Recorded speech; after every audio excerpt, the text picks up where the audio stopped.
bansa. Pagkatapos siyang mag-guest sa Ellen DeGeneres Show sa Amerika, balik Pilipinas siya para mag-New Year.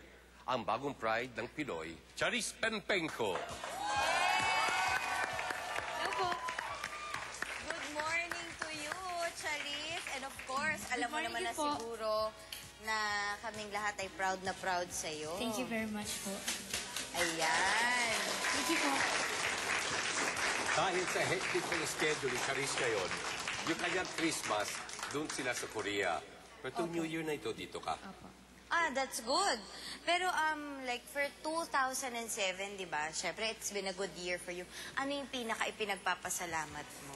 Yun na ba yung nakapunta ka sa Ellen DeGeneres Show? Yun na ba ang tingin mo highlight ng 2007 mo?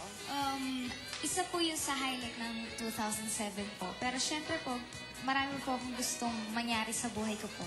Syempre po, nagpa-pray po kay God para po matupad po yun. Like ano pa? Naku, kasi syempre, di ba kaming lahat parang feeling namin, gusto na namin makapag Ellen DeGeneres, ikaw lang yung nakarating doon. Ano pang mahihiling ng isang Charis Penpenco after that? Syempre po, gusto ko pong matupad yung dream ko po na maging international star.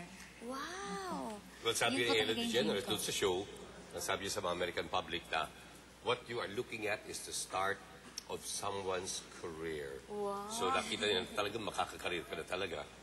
Sana nga po.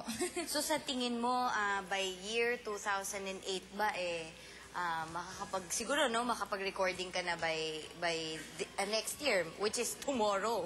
O, diba? By next year, tingin mo, mayroon na nga, start na nga ito ng katuparan ng dreams mo? Sana po. Syempre po, hindi po ako nawawalan ng pag-asa. Ano ba yung mga, ginagawa mo na? Para, at least, diba, step by step, closer to your dream? Sa ngayon po,